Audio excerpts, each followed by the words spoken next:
Diócesis de la Verapaz presenta El Pueblo de Dios, el pueblo de la esperanza. Estimados amigos, una vez más tenemos el gusto de entrar en sus hogares a través de este programa, con el mensaje de crecimiento espiritual y familiar.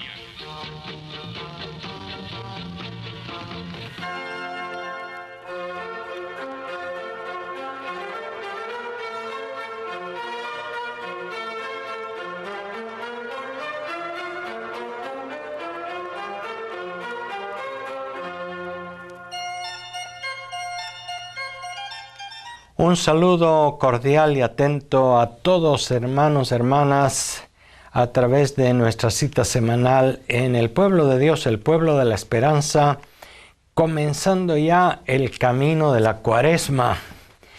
La Cuaresma que, como hemos inaugurado desde el miércoles de ceniza y después en el primer domingo con el Evangelio de las pruebas que Jesús tuvo que pasar, es como un pequeño esquema de lo que es la vida cristiana o de lo que es la vida en general.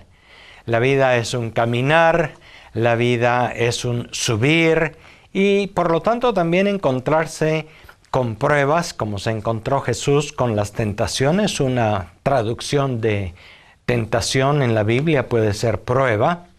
Y después de eso también momentos alegres, momentos gozosos, hasta llegar a la meta. Así es la vida cristiana, y la Cuaresma nos habla precisamente de eso, de un proceso, de un camino, de un itinerario. Por eso se habla de la Cuaresma también, el itinerario hacia la Pascua. El camino que hemos de ir haciendo los cristianos con Jesús, con los demás discípulos, hombres y mujeres, que vamos haciendo este caminar siguiendo a Jesús. Y fíjense ustedes que ahora, en los siguientes domingos de la Cuaresma, nos encontramos con Jesús de camino. Y con este Jesús que ya no está en el contexto del lago de Galilea, entre las gentes, los pescadores, los agricultores de esa zona. Ya no está en los milagros y en las parábolas.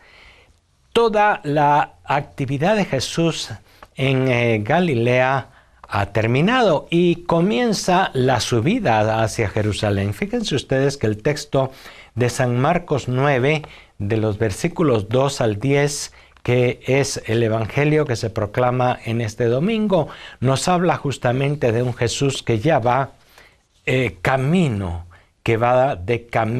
hacia arriba. El domingo pasado era el domingo de las tentaciones, se le llama así. Y hoy podríamos decir es el domingo de la transfiguración, puesto que en este caminar hay pruebas, hay dificultades, pero también hay momentos que iluminan, hay momentos que fortalecen, hay momentos de compartir, de intimidad, de diálogo, de luz. Es eso justamente la transfiguración del Señor. Y no vamos a entrar en el tema de la historicidad de cada uno de los detalles de este relato. Fíjense ustedes que como en muchos textos de la Escritura se habla pues de una serie de detalles que no vamos a discutir si son o no históricos. La voz del cielo, las nubes, la luz, la transformación de las vestiduras en algo completamente blanco, la aparición de estos personajes del Antiguo Testamento, Moisés y Elías, etc. Lo que es importante es que sin duda se trata de una experiencia de Jesús y aquellos discípulos más cercanos, Pedro, Santiago y Juan, que son invitados a compartir con él en la cima de un monte una experiencia profunda y particular que a ellos les ayuda a comprender mejor quién es Jesús y les ayuda, por lo tanto, a hacer mejor su discipulado, su seguimiento del Señor. Entonces, un primer punto al acercarnos a estas narraciones evangélicas es no perdernos, no quedarnos únicamente en el montaje, en la manera como los evangelistas nos plantean que sucedió aquello. No hay un acuerdo completo entre los estudiosos de la Escritura, pero el significado del texto es muy claro. Se trata de que en esa experiencia Jesús se manifestó a ellos de una manera muy especial y conectado con el Antiguo Testamento, por supuesto, encontraron ellos la identidad de Jesús. Jesús hablando con Moisés y Elías. Ese diálogo, esa manera de hablar, nos habla de quién es Jesús. Y por lo tanto también hay una serie de elementos que hablan de la experiencia, pero podemos decir, la manera como en la literatura bíblica se habla de una manifestación de Dios. Cuando se habla de que Dios se manifiesta o Dios habla, se oye una voz que viene del cielo, que viene de arriba, se oyen o se ven las nubes y la escena se ilumina. Bien, todos estos son signos de la divinidad: el monte, la nube, la luz, la voz. Entonces, hayan estado esos signos presentes o no hayan estado, el mensaje del texto sí nos está diciendo: Jesús es el Hijo de Dios que está subiendo hacia Jerusalén. Fíjense que hace 8 días la escena de las tentaciones de Jesús nos manifiestan a este Hijo del Hombre, podríamos decir, a este Jesús también con su fragilidad y con su limitación humana, que se ve sometido a la prueba y que vence al tentador, pero supera la prueba. Pero es el hombre frágil, el hombre débil como todos, que también siente el embate de la prueba de Satanás. Sin embargo, el relato de la transfiguración nos presenta la otra dimensión de Jesús, su dimensión fuerte, luminosa, divina. Y por eso es lo que quieren decirnos los evangelistas cuando nos hablan de el monte, la nube, la luz, la voz. Acordémonos que ya en el Antiguo Testamento esos elementos aparecían en varias teofanías o varias manifestaciones divinas. Quizá la más conocida es la manifestación en el Sinaí, en el monte en donde Dios entregó a Moisés las tablas de la ley. Nos parece estar en el Sinaí y oír aquella voz que dice: yo soy el Señor tu Dios, no tendrás otros dioses. Fíjense ustedes que también la voz que se oye en el día de la transfiguración en la visión es: este es mi Hijo amado, escúchenle. ¿Ven ustedes? Jesús es el Hijo del Hombre, es el Hijo de María, pero al mismo tiempo que es frágil, histórico, limitado, al mismo tiempo es el Hijo de Dios que va subiendo hacia Jerusalén. También hay algunos personajes que están allí presentes, Moisés y Elías. Fíjense que estos personajes han visto a Dios, estos conocen a Dios en el Antiguo Testamento. Moisés es aquel que recibió la voluntad de Dios en las tablas de la ley.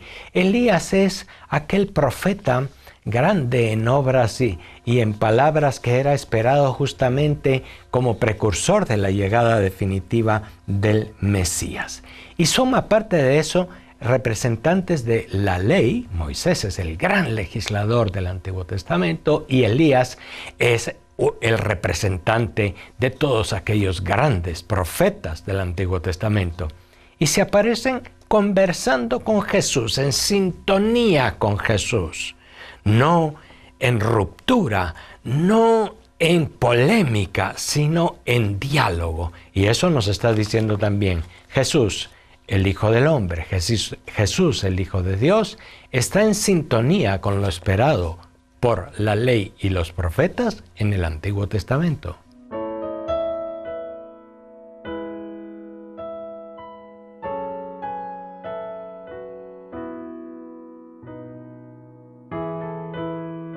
En este caminar de Jesús hacia Jerusalén con los discípulos predilectos ha subido a un monte. Fíjense ustedes que en la simbología y en la mentalidad religiosa de todas las épocas, el monte es siempre un momento de encuentro con Dios. ¿Por qué? Porque está más arriba de lo profundo, de lo bajo que es terrenal u humano. Está en el monte, pero está también igual en la tentación. Y cuando se retira a orar antes de las grandes decisiones, está Jesús en el monte, está en la víspera de la pasión también orando. Sin embargo, en aquel momento, aquí hay otro elemento muy interesante de la transfiguración, se habla también de la cruz y de la muerte. Fíjense ustedes que una de las reflexiones que se hacen sobre este texto es que el objetivo de la transfiguración es justamente animar a los discípulos para que sean capaces de superar la prueba de la crucifixión y de la muerte en cruz. Aquello iba a ser una prueba muy grande. Jesús sabía, sospechaba a qué se dirigía.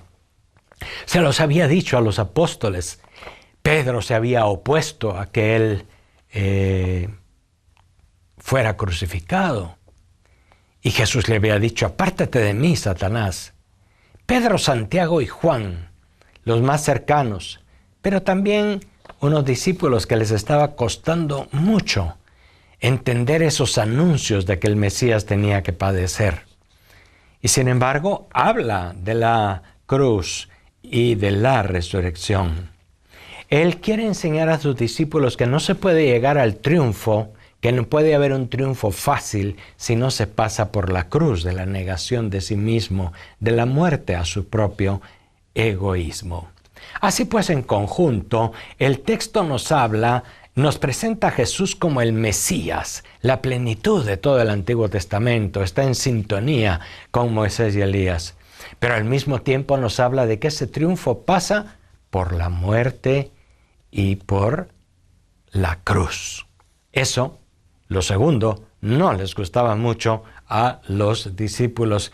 Y también a nosotros a veces, al acercarnos a Dios, al ver a Dios, quisiéramos que eso automáticamente fuera la garantía de que todo va a ir bien, de que todo será un éxito sin dificultades. El camino de Jesús y la fiesta de la transfiguración nos ayudan a ver que el camino no es solamente éxito, que hay que pasar por la cruz. Los discípulos tenían la tentación de un mesianismo fácil, de este hombre fuerte que era capaz también de hacer caer fuego del cielo y acabar con todos los enemigos, de organizar política y militarmente al pueblo en una rebelión santa.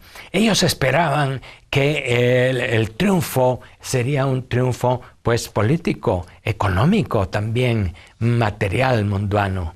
Y Jesús también quiere corregir esa falsa imagen de Mesías que ellos esperaban.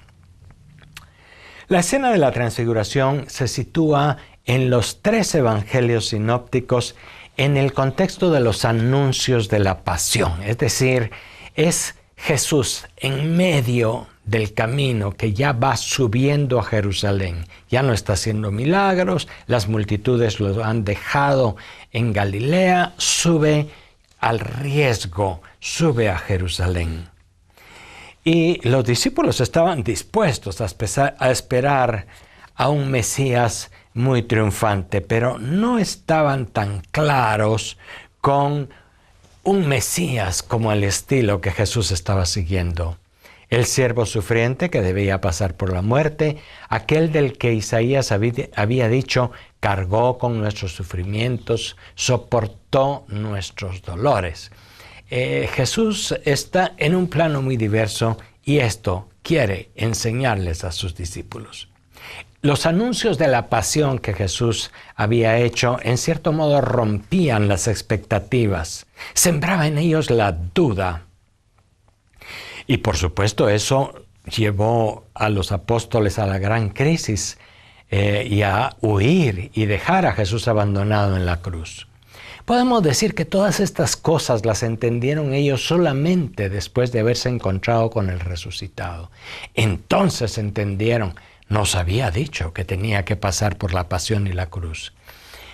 Y escribieron estos textos que por supuesto son textos pensados después de la muerte y resurrección de Jesús. No fueron escritos antes, fueron escritos 40 o 50 años después de la muerte y resurrección. Ya los discípulos saben, y los discípulos Pedro, Santiago, Juan ya han pasado por la prueba y ya han encontrado al Mesías resucitado. Mientras tanto tuvieron que encontrarse con aquella dificultad.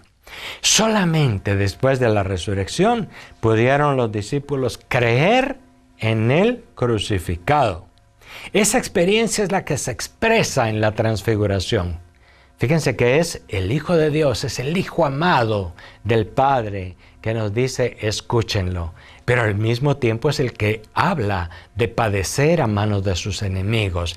Es el que invita a sus discípulos no al triunfo, no a sentarse a la derecha y a la izquierda en su reino y a tener mucho poder, sino al contrario, a seguirle detrás de él cargando con la cruz.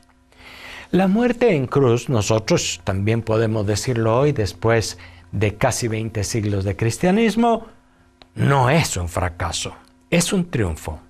Es un triunfo de haber llevado hasta el final su entrega, sus opciones. Podemos decir que Jesús, podemos verlo como fiel a su cercanía a los pobres y a los pequeños, como su fiel a una opción por la no violencia y por la no violencia activa.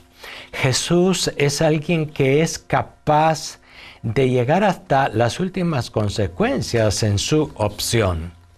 Y por supuesto, todo eso no lo creyéramos hoy si Jesús hubiese terminado simplemente crucificado, muerto y sepultado. Sin embargo, nosotros anunciamos que Jesús pasó por la cruz, pero llegó a la vida plena y a la resurrección. Eso da sentido a toda su vida, da sentido al tipo de opción que hizo, da sentido a todo su mensaje.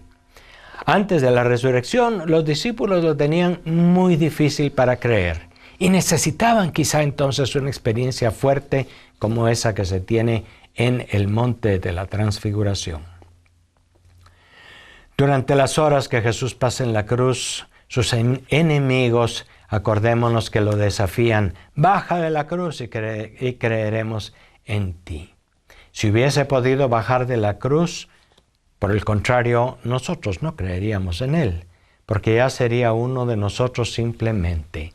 Pero Jesús fue capaz de soportar el abandono total, la soledad de la cruz, porque es el Hijo de Dios. Al mismo tiempo que es el hombre que sufrió con todo el peso esa tortura y esa condena injusta, ignominiosa de la cruz. Es el hombre que lo sufrió, pero al mismo tiempo es el Hijo de Dios movido por el Espíritu que nos enseña.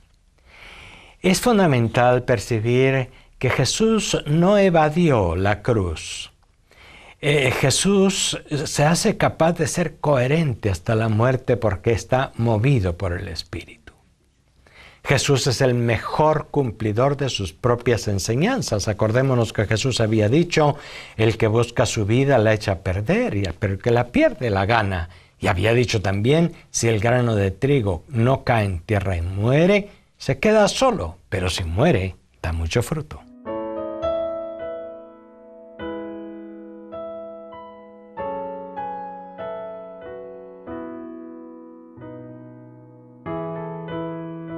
Este segundo domingo de Cuaresma, pues en el camino hacia la Pascua y en el contexto de esa hermosa escena de la transfiguración, nos habla también de la cruz.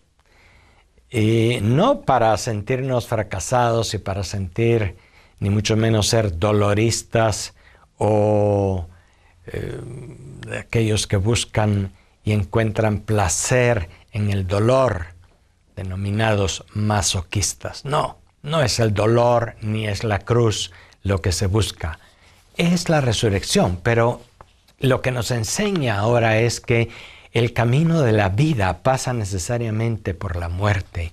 Cuando morimos al egoísmo, a nuestras propias falsas imágenes de nosotros mismos, a nuestros deseos de poder, de dominio, de control, cuando nos entregamos en servicio a los demás hasta el final, vivimos de veras. Y ese es el mensaje de Jesús simplemente. Eso es lo que Él ha dicho y eso es porque el Espíritu de la Trinidad, Dios mismo, está en Él. Los discípulos, acordémonos que ponían la credibilidad del Mesías en exhibiciones de gran poder. Se esperaba que el Mesías iba a dar signos de poder. Sin embargo, nosotros creemos que la credibilidad de Jesús está en su coherencia, en su lucha contra todo mal humano. Jesús no se dejó llevar por la violencia, que es un mal humano. Aunque hubiéramos podido decir, pues fue violento para defender a los violentados y a los pobres. Jesús ni siquiera allí se manifiesta violento. Y por eso destruye la espiral de la violencia y de la muerte. Pero eso les costó un tanto comprenderlo a los discípulos. Y no olvidemos, los discípulos son nuestros antepasados, que nosotros también somos discípulos. Y a veces pensamos que el triunfo en la vida está en el éxito material, en el dinero y en el poder, en el dominio, aunque sea usando malas artes, aunque sea corrompiendo y corrompiéndonos, aunque sea como sea. La vida no está en el éxito, la vida está en la solidaridad, en la compasión por los demás. Es lo que Jesús nos ha enseñado y a lo que ha sido fiel hasta el final, porque Dios estaba con él. La escena de Jesús transfigurado nos representa que Dios está con él, para que cuando le veamos crucificado, sigamos también creyendo que Dios está con él. Esto nos obliga también un poco a cambiar un poquito nuestra imagen de Dios. A veces dice la gente, mi fe ya se acabó porque veo tanto mal en el mundo. Yo ya no creo en Dios. Si Dios existiera, no hubiera hambrientos, ni violados, ni violadas, ni asesinados, ni asesinadas. Si Dios existiera, las cosas fueran bien porque Él controlaría todo e impusiera el bien. Fíjense que al contrario, nuestra visión de Dios tiene que cambiar. Dios existe a pesar del mal que hay en el mundo. Y está cerca de nosotros y nos va queriendo cambiar desde dentro para luchar contra el mal, siendo solidarios con los otros. Hay que cambiar nuestra imagen de Dios. Nos hemos preguntado por el origen del mal y su existencia nos hace dudar a veces de la bondad de este Dios, Abba. En este domingo se nos da una respuesta que no satisface nuestra curiosidad sobre el mal, pero nos dice cuál es la posición de Dios frente a nuestro mal. Él es el que no escatima sufrir, ni siquiera Él mismo. El Padre sufrió, el Hijo sufrió, movidos por el amor que también sufre el Espíritu Santo. Y así es como nos ha salvado. No se trata de explicaciones filosóficas de por qué existe el mal y cómo se puede eso compaginar con un Dios que es todo bondad. Pero sí nos puede decir este Dios es tan cercano, tan profundamente cercano al ser humano, que está en lo más hondo y está acompañándonos en el sufrimiento, no para soportarlo simplemente, sino para superarlo. Fíjense ustedes que hoy en la primera lectura se ha escuchado también la narración de Abraham, que ofreció a su propio hijo. Sin duda que Abraham también él mismo sufrió, era el padre que sufría, era el hijo Isaac que no entendía qué estaba pasando y que seguramente estaba pasando por una experiencia traumatizante también. Pero esta disponibilidad del padre que ofrece al hijo, que ofrece su sufrimiento, este hijo que se sacrifica a sí mismo, es también un poco un signo de que ninguna tribulación, ningún mal de la vida podrá hacernos dudar de que el Padre está siempre cerca. Es Yahvé que envía a su ángel y en el último momento evita que Abraham sacrifique al hijo. Pero le agrada esa actitud de querer ofrecer. En la fiesta de la transfiguración, o más bien hoy, la escena de la transfiguración en el camino de la Cuaresma, pues, debe ser una luz que ilumine nuestras grandes y pequeñas dificultades y que nos anime a seguir en este camino de Jesús durante la Cuaresma. Hasta la próxima. Gracias por su amable atención.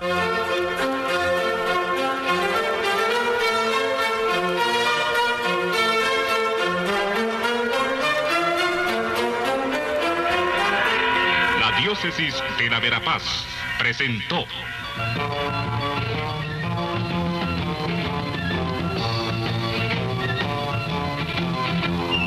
El pueblo de Dios, el pueblo de la esperanza.